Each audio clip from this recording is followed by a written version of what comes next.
Hello my faithful minions. It has been a while since the last chapter, so in case you've forgotten what happened, here it is. Bella and Edward had an intellectual conversation in which Bella was only half present, and then she fainted at the smell of blood since coincidentally, the biology class was doing a blood typing lab that day. How convenient in a story about vampires.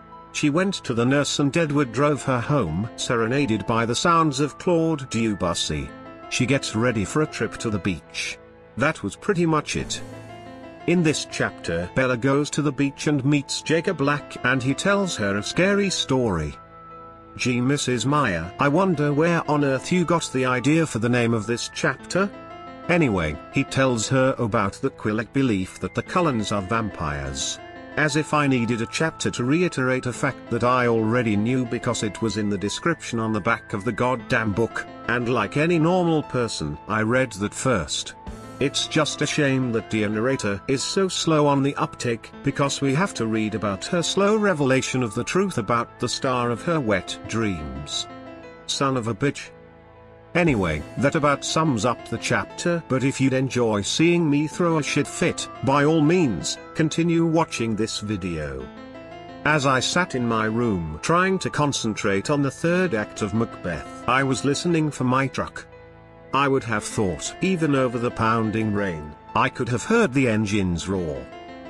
Well, it's been only 2 sentences, and already she mentioned the weather. How many more chapters are left in this book? Oh sweet Gaia, please take me now. Here's what I don't understand. She is sitting in her room reading Macbeth, but in the next paragraph Jessica is quizzing her about what happened at lunch with Edward. I'm assuming she's in school during this inquisition. How the fuck did Bella go from being in her room to being at school in the span of 1 paragraph? Is she able to teleport? Is she a time traveler? What is this sorcery? I bet she's a time traveler surviving on bacon and the pain of her own self-loathing. Moving on, the time-traveling enigma that is Bella Swan goes into the lunchroom and is engulfed in gloom when she sees that Eddie Pooh isn't there. Meanwhile, back at her own table, her friends are upbeat and excited for the beach trip the next day, but Bella would be damned if she cracked a smile and joined in their conversation. Mike was animated again, putting a great deal of trust in the local weatherman who promised sun tomorrow. I'd have to see that before I believed it. Forgive me for waiting 5 chapters to ask this question, but why the hell is this girl so miserable?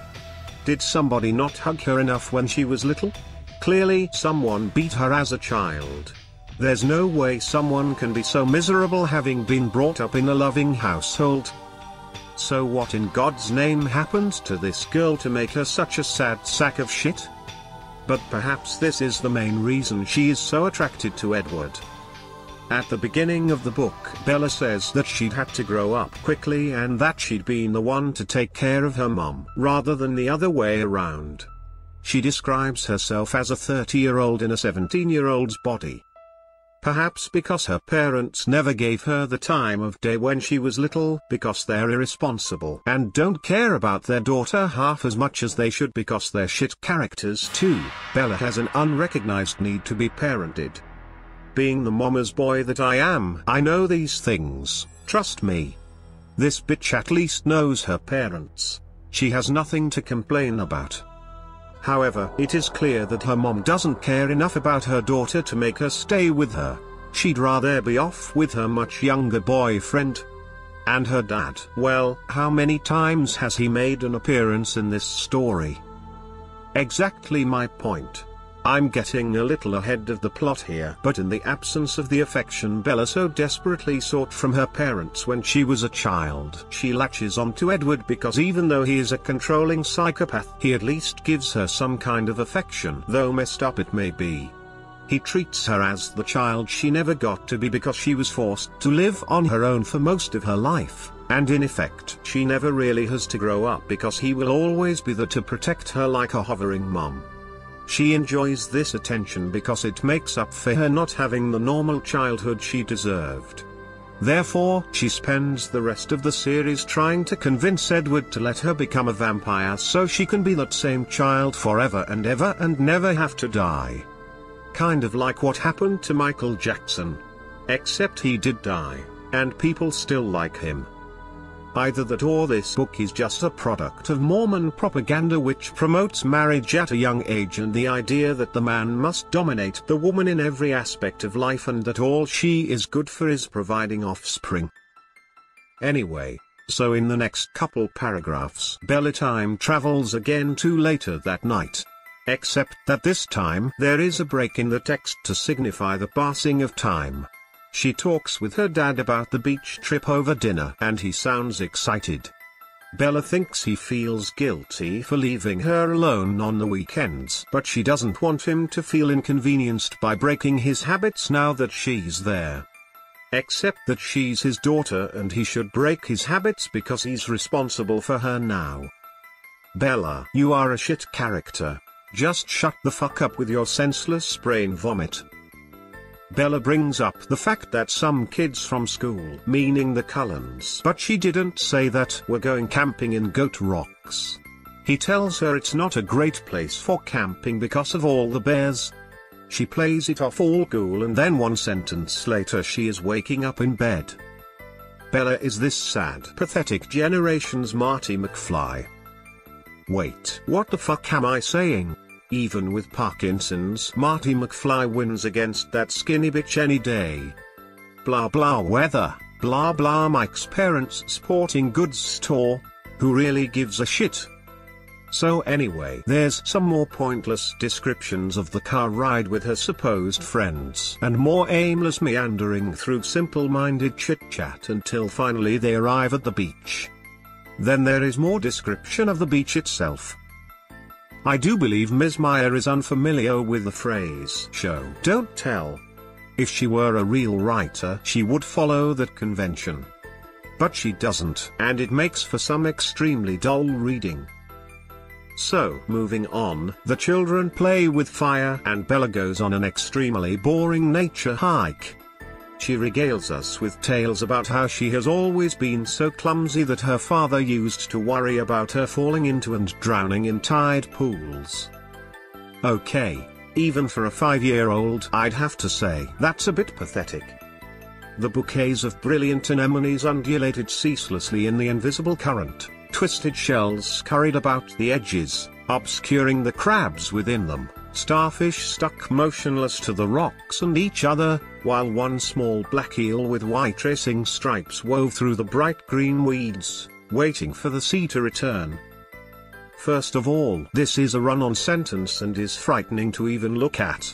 I'm not going to go into why this is bad and why Stephenie Meyer should have her right to free speech taken away from her, but this is what her poor excuse for an editor should have done to fix this. The changes are in red. The sentence about the crabs is mildly confusing because it is not the shells that are scurrying but the crabs inside them. The original version makes me think there is a pile of moving shells with crabs hiding inside the pile. My change makes the intention clearer. In the starfish sentence, motionless is not needed if you're describing them as being stuck to the rocks. There are several lists that had no commas that should have. I also broke this monstrous thing up into multiple sentences with their own subjects. This is much easier to read. Do not use Stephenie Meyer's writing as a model for how you should write kiddies. It is bad. Anyway, so dear narrator is observing this tide pool, and for some reason it reminds her of Edward. I don't fucking know why, it isn't explained at all. Then she goes back to the campsite and the native Quilets are there and here we meet Jacob for the first time. They all eat. The oldest newcomer introduces himself and his friends, but of course Bella is too big of a bitch to care and forgets them all immediately. Then they go on a hike again. Bella stays behind this time. Then Jacob comes over because he's a friendly person and Bella is admiring the fact that he has a pretty boyish appearance. However, she can't be in a positive state of mind for too long because she is a pessimist, and it might break her soul if once in a while she had a genuine emotion besides pure utter hatred for everything on God's green earth. However, my positive opinion of his looks was damaged by the first words out of his mouth. "You're Isabella Swan, aren't you?" It was like the first day of school all over again. "Bella," I sighed. "Oh my God, just shut the fuck up. How are people you've never met before supposed to know you prefer your nickname over your legal name? It's not that hard to politely correct the person. Jesus. You are so fucking miserable, you make me want to sacrifice myself to a pool of starving flesh-crazed piranha. I'll cut your throat, find a shark in that ocean and throw you in, you bitchy self-absorbed little shit. God damn it. Fuck. I can't do this anymore." That's enough for this chapter. See you next time. Heavy Metal Bands has posted an important announcement on my Facebook page, which, if you didn't already know about, you can click the link in the description below to check it out. It has been almost a year since it was uploaded, and the second part has not even been given a thought, but the Capture the Flag series is on hiatus for an undisclosed amount of time. It is highly likely that this hiatus will become a permanent cancellation. Stop-motion animation takes hours upon hours to do, and she just cannot spare the time anymore. It also makes a huge inconvenient mess. However, she plans to continue my Sephiroth reads Twilight series, and may employ other characters to read different books upon request. She has also given the idea of movie reviews some thought. Although Heavy Metal Bands has not been as active as she used to be on YouTube, she is not abandoning her channel. She wishes only to simplify her projects and would rather do more series like this one that are simpler to animate than complex animations and special effects which take forever to create. Thanks for your understanding.